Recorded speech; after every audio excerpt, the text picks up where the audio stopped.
नमस्कार साथियों। तो आज एक अर्थशास्त्र के महत्वपूर्ण टॉपिक पे चर्चा करेंगे और कुछ सीखने का प्रयास करेंगे। तो आज हम सीखेंगे आर्थिक प्रणाली के समुच्चय, यानी कि अर्थव्यवस्था में आर्थिक प्रणाली जो काम करती है उसके समुच्चयों को, यानी एग्रीगेट्स को सीखेंगे। Aggregates of economic system. आज हम आर्थिक प्रणाली के एग्रीगेट्स को जानने का प्रयास करेंगे।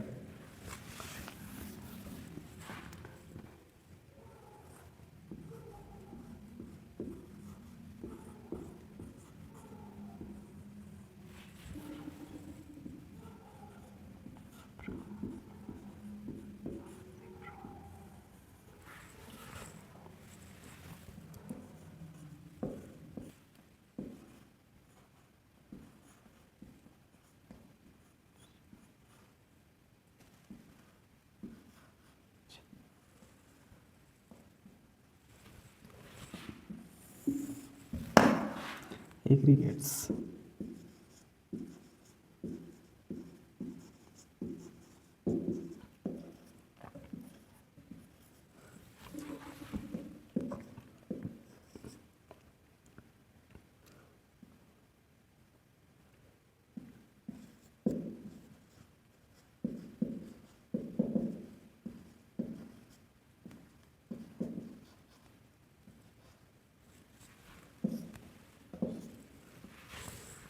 आर्थिक प्रणाली के समुच्चय, यानी कि एग्रीगेट्स ऑफ इकोनॉमिक सिस्टम।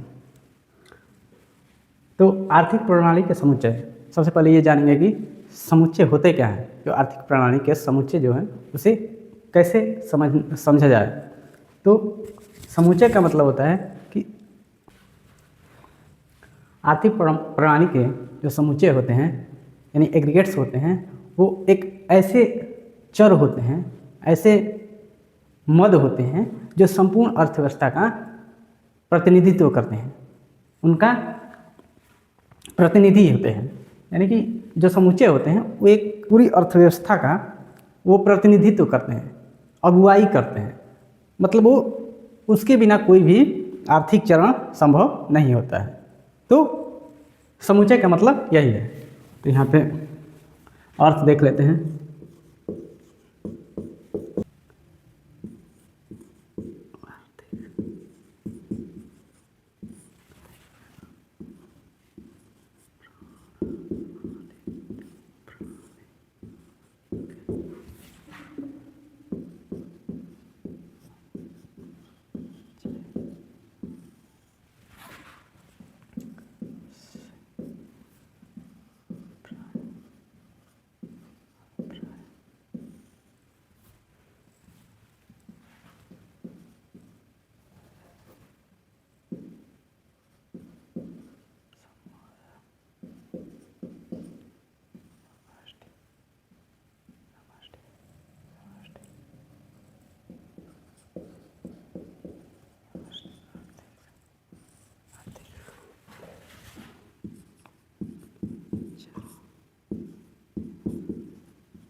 तो आप देख सकते हैं आर्थिक प्रणाली के समुच्चय, एग्रीगेट्स ऑफ इकोनॉमिक सिस्टम का अर्थ है कि आर्थिक प्रणाली के समुच्चयों से अभिप्राय समष्टि आर्थिक चरों या मदों से हैं जो संपूर्ण अर्थव्यवस्था की प्रतिनिधित्व करते हैं।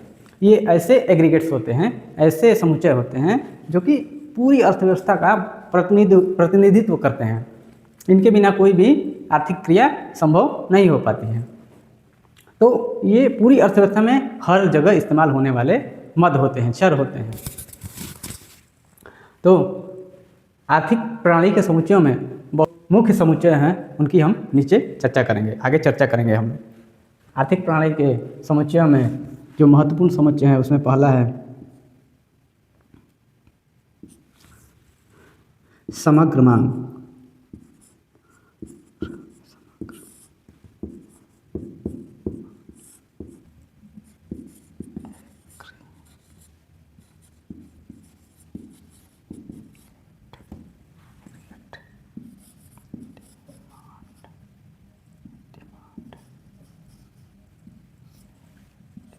समग्र मांग यानी एग्रीगेट डिमांड। ये समग्र मांग वह होता है जब किसी अर्थव्यवस्था में एक लेखा वर्ष के दौरान, एक फाइनेंशियल ईयर, एक लेखा वर्ष के दौरान सभी प्रकार की वस्तुओं और सेवाओं के खरीदने पे जो कुल व्यय किया जाता है वह समग्र मांग होती है, एग्रीगेट डिमांड होती है। तो आप समग्र मांग समझ चुके होंगे। एग्रीगेट डिमांड यानी कि पूरी एक वित्त वर्ष के दौरान एक अर्थव्यवस्था में सभी वस्तुओं और सेवाओं पर खरीदने के लिए जो व्यय किया जाता है वही एग्रीगेट डिमांड होती है, समग्र मांग होती है। और इसमें आगे देखेंगे दूसरा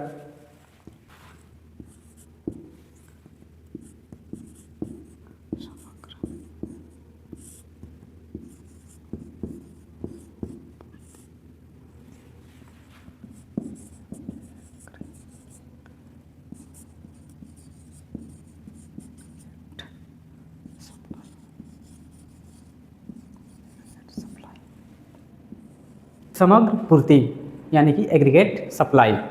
तो एग्रीगेट सप्लाई का मतलब होता है किसी भी अर्थव्यवस्था में एक लेखा वर्ष के दौरान यानी एक फाइनेंशियल ईयर में कुल वस्तुओं और सेवाओं पर किया गया उनका उत्पादन, कुल वस्तुओं और सेवाओं का किया गया कुल उत्पादन क्या कहलाता है? समग्र पूर्ति कहलाता है।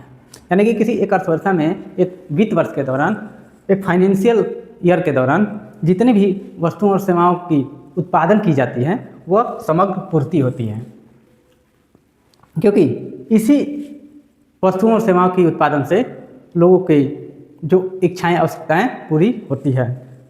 तो ये समग्र पूर्ति भी आप लोग समझ चुके होंगे। तो तीसरा है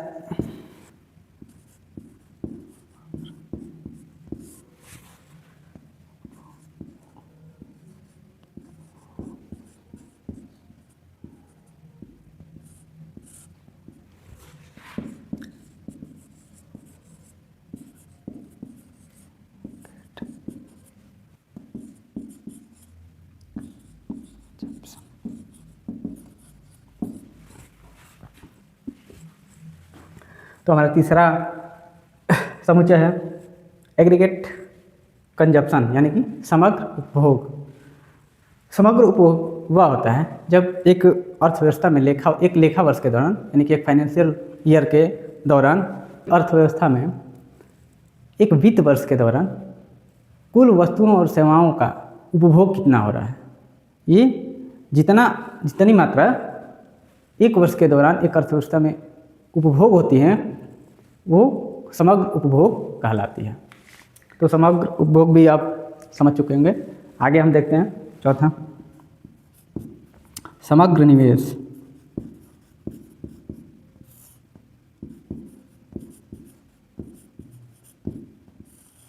समग्र निवेश यानी एग्रीगेट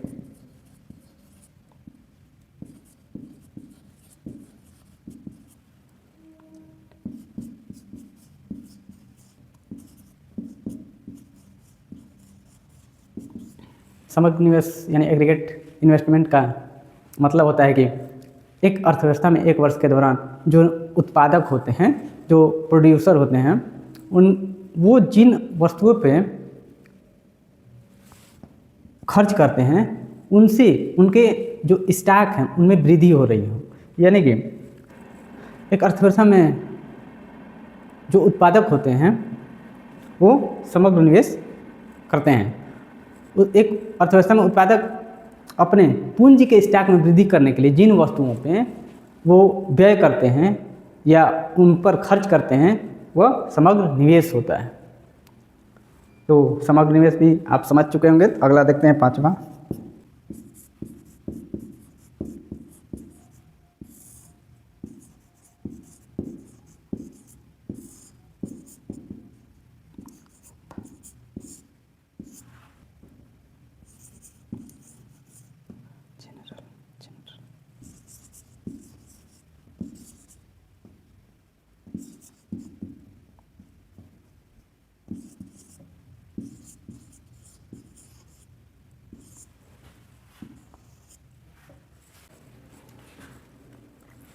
सामान्य कीमत स्तर, जनरल प्राइस लेवल।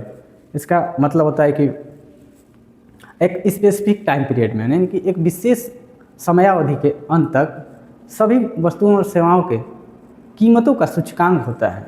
इसमें एक समयावधि के अंत तक सभी वस्तुओं और सेवाओं का कीमतों का सूचकांक यानी कि इंडेक्स को बताता है। उनके कीमत क्या क्या है उसके इंडेक्स को ये प्रदर्शित करता है। और छठा है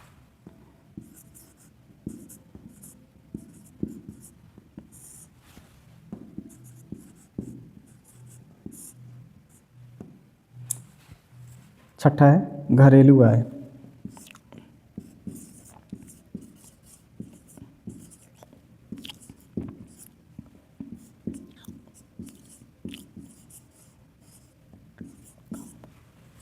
घरेलू आय, डोमेस्टिक इनकम।